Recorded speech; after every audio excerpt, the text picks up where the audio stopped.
അങ്ങ് വടക്ക് തെയ്യമാണെങ്കിൽ തെക്ക് പടയണിയാണ്. പതിവ് തെറ്റാതെ ഈ വർഷവും കൊല്ലം കൊട്ടാരക്കര പള്ളിക്കൽ ദേവീക്ഷേത്രത്തിൽ പടയണിക്കോലങ്ങൾ അരങ്ങേറി. പത്തനംതിട്ട ഇലന്തൂർ പടയണി കലാകാരന്മാരുടെ സംഘമാണ് ഭക്തിയുടെ നിറവിൽ കോലങ്ങൾ കെട്ടിയാടിയത്.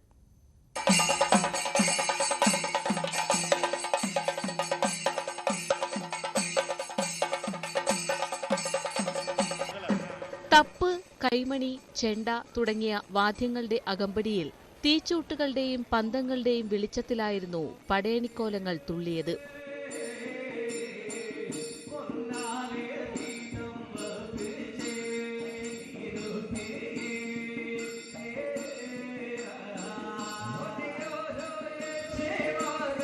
കൊല്ലം കൊട്ടാരക്കര പള്ളിക്കൽ ദേവീക്ഷേത്രത്തിലാണ് പടയണിക്കോലങ്ങൾ അരങ്ങേറിയത്.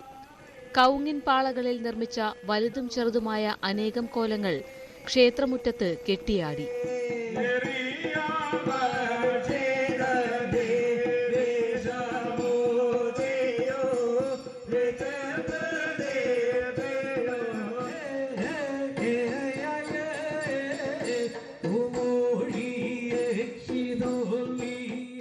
പത്തനംതിട്ട ഇലന്തൂർ ദിലീപും സംഘവുമാണ് 7 വർഷമായി ക്ഷേത്രത്തിൽ പടയണി അവതരിപ്പിക്കുന്നത്.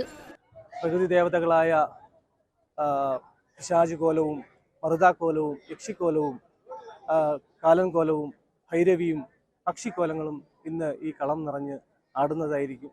ഭക്തിയുടെയും വിശ്വാസത്തിൻ്റെയും അനുഷ്ഠാന കലാരൂപമായ പടയണി 20-ൽ പരം കലാകാരന്മാർ ഇവിടെ എത്തിച്ചേർന്നിട്ടുണ്ട്.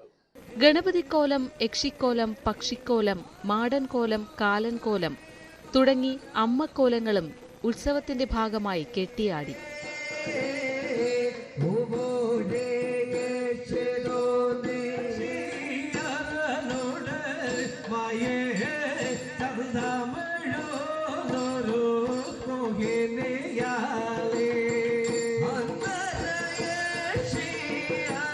ന്യൂസ് 18 കൊട്ടാരക്കര.